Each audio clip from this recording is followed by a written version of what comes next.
Kia ora koutou. Well, it's hard to believe that 2024 is almost a memory.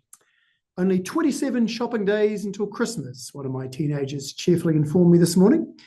And so it's great to be able to connect with you today to share an update on SBC's Nature Work program and a short summary of what we heard from those on the ground at COP29 recently held in Baku.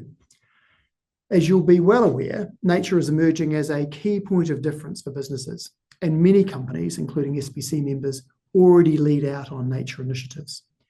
SBC is very proud to have recently become a signatory of Recloaking Papatuanuku. For our members not familiar with it, Recloaking Papatuanuku is a national scale initiative that aims to halt the loss of biodiversity by keeping intact what we already have and restoring, regenerating and enhancing over 2 million hectares of Indigenous forest and wetlands across Aotearoa over the next 30 years. To help give effect to the vision that Recloaking Papatuanuku has set out, we're currently exploring a partnership with the Department of Conservation with an eye to what is happening already across government and in the private sector to ensure that any work we do is complementary to that. SBC and DOC are looking to undertake a scoping exercise to uncover and address some of the fundamental requirements for this partnership to succeed. And through this process, we will discover what, if anything, interested SBC companies could do to invest in nature in Aotearoa and what would be required for them to do so. The process will involve a group of interested members, and we've now run a series of early workshops with members to discuss this ambition in more detail.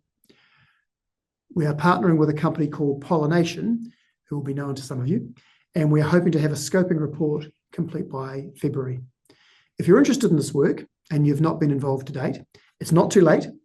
Please do get in touch and we can take you through where things are at and how you can get involved. So moving on to COP29, which this year was held in Baku in Azerbaijan. So we weren't able to be there this year in person, but we were watching it closely. And WBCSD, of course, we are the New Zealand Global Network partner, was there in full force, as were quite a number of our members. And they'll be providing an on-the-ground perspective next week. We'll be talking about that in a little bit. As always, the conference has provided an important opportunity for country, business and NGO leaders to converge, exchange ideas and push forward ambitious climate solutions. The theme this year was In Solidarity for a Green World, and it was a smaller COP than usual. Some eyes seemingly are already on next year's conference, which is set to be held on the edge of the Amazon in Burrell in Brazil. One of the biggest takeouts from this year has been a discussion about Article 6. That's the agreement that was tabled early in the conference about a voluntary carbon market, as originally referenced in the Paris Agreement.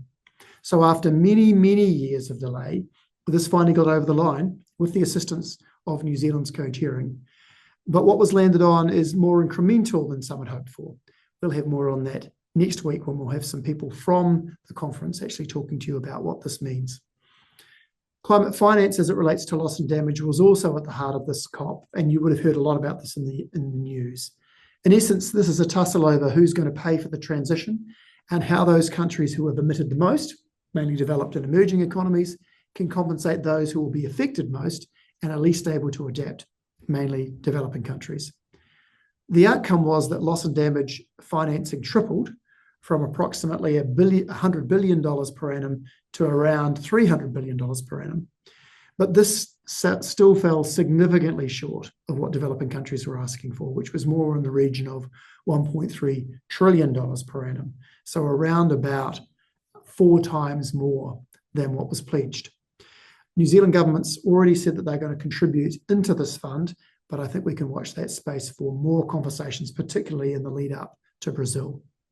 So for all of our members who are interested in more detail about what happened at the COP and what it's like to be on the ground, as well as what the various decisions at COP mean for us here in New Zealand and New Zealand businesses, we're hosting a webinar on the 5th of December. So check Pānui for more details on that. Well, that's all for today. Thanks for listening in, and it's a pleasure as always to share elements of our work program with you. For now, take care. Ka kite anō.